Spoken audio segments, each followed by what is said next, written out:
April is known for being kind of a rainy, dreary month, and I know that my favorite way to spend a rainy day is cooped up inside with a good game. I mean, let's be honest, that's my favorite way to spend any day, regardless of the weather, but rain gives me a good excuse to just not go outside at all. With that being said, I feel like those cozy rainy days are really just the best days to catch up on games that might have piled up in your backlog. Jenessa, Alicia, I want to hear about some games that maybe you may have missed when they originally came out that you've been playing lately. Sure, so I can't believe it's taking me this long to play this game, but I've been playing Shadow of the Colossus. It came out originally on the PS2 and it's now been remastered for the PS4, and you get to see it in these beautiful, stunning new graphics. You play as a young boy named Wander who's desperate to bring back his female companion to life, and you do that by defeating 16 different bosses. The whole game is comprised of boss fights. And they're so challenging. They are so difficult. So hard. Like, I was like banging my head against the wall with some of them. They're just really like a big puzzle. Like, how am I going to climb onto this huge creature and figure out how to defeat them? So I think that this game would be perfect for people that just like games that are very visually stunning. You don't have that HUD getting in the way. And maybe for people that played this game originally on PS2 and want to see it in the 4K display. Yeah, the graphics look insane. So Alicia, what have you been up to lately? Well, I mean, first of all, I need to pick up Shadow of the Colossus. That's what that sounds like. It sounds so good. I am currently playing Legend of Zelda Breath of the Wild, and it's a game that when it first came out, I picked up a little bit, played here and there, but I haven't had a chance really up until now to really dive into it. Yeah. You follow the story of Link, like every other Zelda game out there. And he's newly awakened, but he awakens to a destroyed Hyrule, and he has to go find Calamity Ganon. Surprise! Right? No big deal. No big deal. Super easy. Super easy. What makes this really different, though, is it's this really beautiful open world. There's numerous quests. It's got a really great DLC, so it has a ton of replayable content. And I think I already said this, but it's gorgeous. Like, I have to say it You're again. allowed to say it more than once. It's so beautiful. As an artist, I'm just like, oh, I'm in there and I'm like, oh man, I just want to stare at everything I can. It's I'm just going to stand here for 10 minutes just staring at the environment. Totally fine. But not freeze to death on a mountain, right? No, don't let that happen. No. You need fire. Right, exactly. So this game is really great for people of all ages. Right. The combat is really smooth, but it has a lot of other really great features in it. You can also cook, you can build towns, and you can purchase a house. So why adult? Yeah, why adult in real life? You can adult in Zelda. So. You don't need a house in real life. Right, exactly. If you have one in Zelda.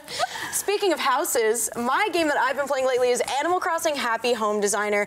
I don't know how I missed this one when it came out because I'm a diehard Animal Crossing fan, but somehow I just never played it up until now. It's on the 3DS, and basically you are hired by Tom Nook, who's always looking for new ways to make money, of course, to design people's homes. So you get to design animals' homes, the interior, the exterior. You can design like their yards. Some of them want like something more specific that's not a home, like maybe they want to open a cafe, so you design like a cafe. There's also town facilities that you can design, like a hospital and a school, and it's just so relaxing and also kind of oddly satisfying to take this empty room and then fill it with all these like cute little animal villagers and build these awesome like rooms and homes for them. So it's just a ton of fun, and I think it's great for people of all ages. It is rated E, so it's great for kids, great for adults. I am 22 years old almost, and I have been playing this like nonstop. Or you could be a little kid. My younger sister's been obsessed with it too, and it's also great for people who are Animal Crossing fans, of course. With the new one upcoming for the Switch, we don't know when, and we want it so bad. This is a great way to hold yourself over if you missed out on it. I see so many people hyped for the new Animal Crossing. Oh yeah. It's like one of the most anticipated things right now. It totally is. And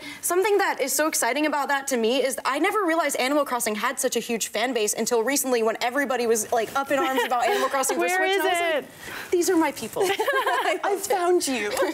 So Jenessa, what's the next game that you've been playing lately? So my second pick is similar to yours in that it's like this sandbox where you're building. It is Dragon Quest Builders. This is a sandbox RPG that's spinned off of the Dragon Quest series by Square Enix, and the world has been destroyed by the evil Dragon Lord. And for some reason, you are the only person that knows how to build things. Oh, that's kind of stressful. Yeah, that's a lot of pressure. No pressure. Zero. So everybody's like coming up to you and being like, can you build me a pharmacy? Can you build me something to take care of all these people? And you're like, I'd be like, how much is the pharmacy worth to you then? Yeah, right. What will you give me for the pharmacy? It's always something like really ridiculous. Like, here's this apple. And you're like, great. right, thanks. An apple from a farm? Doesn't seem like a fair trade. So what I love about this game is that there's so much side questing. Yeah. You can really go off and do your own thing, and the script is so funny, just like the rest of the Dragon Quest series. There's a lot of puns in there that need to be appreciated. If you have puns in your game, you have my attention. Right? Puns and dad jokes. Yes. Yes. Gotta have both. Okay. So this game is perfect if you like puns, but also really good if you want to check out the new installment that's coming out soon. Right, If you want something to tide you over until then. There you go. So Alicia, what's your next game you've been playing? So let's take it from, you know, kid-friendly, everybody-friendly, and let's go right into mature here. Yes. God of War is my next game of choice, and this is another one that I picked up when it first came out and did not have a chance to finish playing it. How does that always happen? Always, every time. Life just gets in the way. Every time. If you're a fan of the original God of War series, you're gonna really love this new one. It has a whole new story behind it, but I mean, it's a revamp, but not really. It integrates back in with the original story. There were some key moments in there that I almost cried because it was so touching from the original series. Yeah. But you get to play as Kratos. But he's more mature, he's a dad, and he's got a son there, Atreus. He's like, boy, come on, boy, boy, boy, all the time. He's gonna be playing it, saying that a million times while playing it. But you're gonna venture through the beautiful environment of Midgard, and it's absolutely gorgeous. Once again, gorgeous games. I have a small place for those in my heart. Yeah. And the whole goal is to spread his wife's ashes from the highest peak of the 9 realms, and it's just got such a touching story, but also you're gonna run into some crazy creatures, and it's challenging, yet it's fun, and it was the winner of Game of the Year last year, so gotta pick it up. This game is, though, for a more mature audience.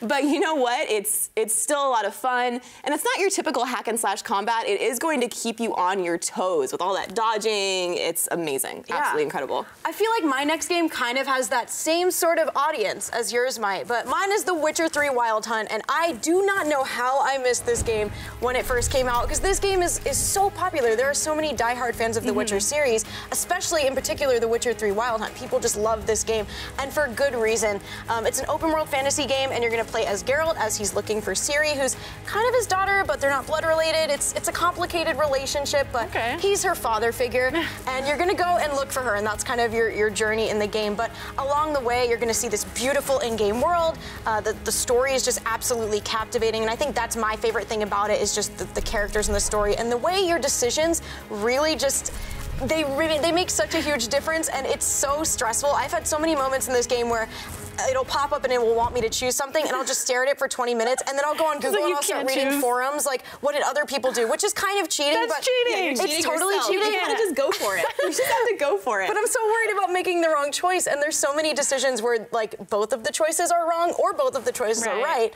and you just kind of will be sad and empty no matter what you choose, which I love, strangely enough. Well, that just means you have to go back and play it multiple times. Exactly. With making different choices. Exactly. You get that replayability value, which is great. And I think this is a really good game for, like we said, a mature audience. And I just absolutely love The Witcher 3 Wild Hunt. It's just such a good game. It sounds like another one that I have to add to my list to play. I feel like all of our backlogs just got a little bit longer, which I'm not complaining about, to be honest, but it's a thing that's happening.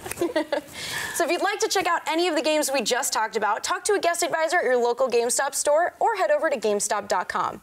Don't forget to check if there are pre-owned copies in stock to save yourself some money. Now let's check in with Erik to see what collectibles he has in store for us this month. Hey, what's up everyone? It's Erik, and I'm about to show you some of the coolest new toys and collectibles hitting stores this month.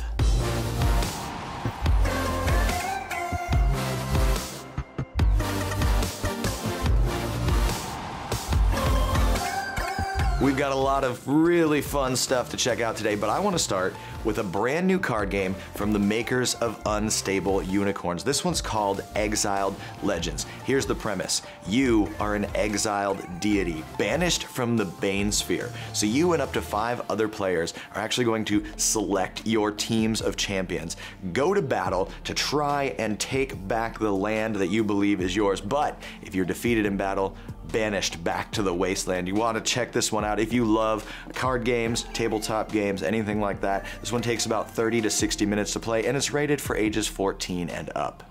All right, next up, I've got a really cool item, and this one is available only at GameStop. Right here, it is from Dragon Ball Super Broly, the recent theatrical release. This is the movie edition Scouter. Check this out. It is fully adjustable, both the headband and the visor here. It's got digital sounds. If you press the button or hold in the button, you're gonna get different sounds. And I actually have this on good authority. Optometrists recommend this for good vision.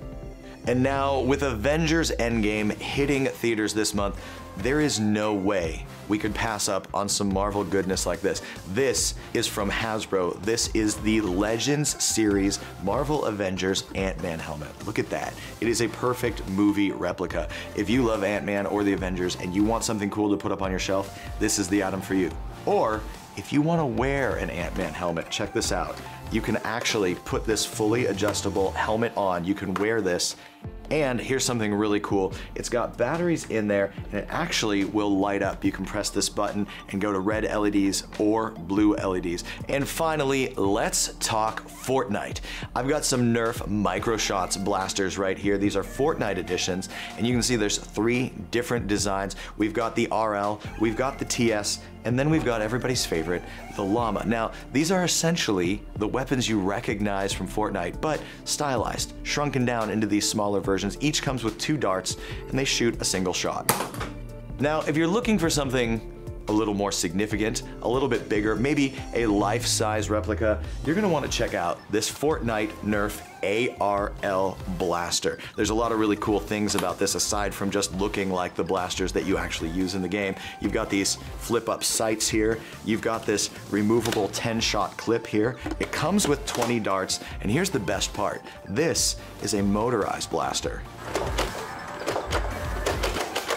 All right, if you want to check out any of the items I showed you today, plus thousands of other awesome toys, collectibles, and apparel, you can do so while supplies last at your local GameStop store, on GameStop.com, or through the GameStop app. All right, that's going to do it for me this month, but I will see you next time.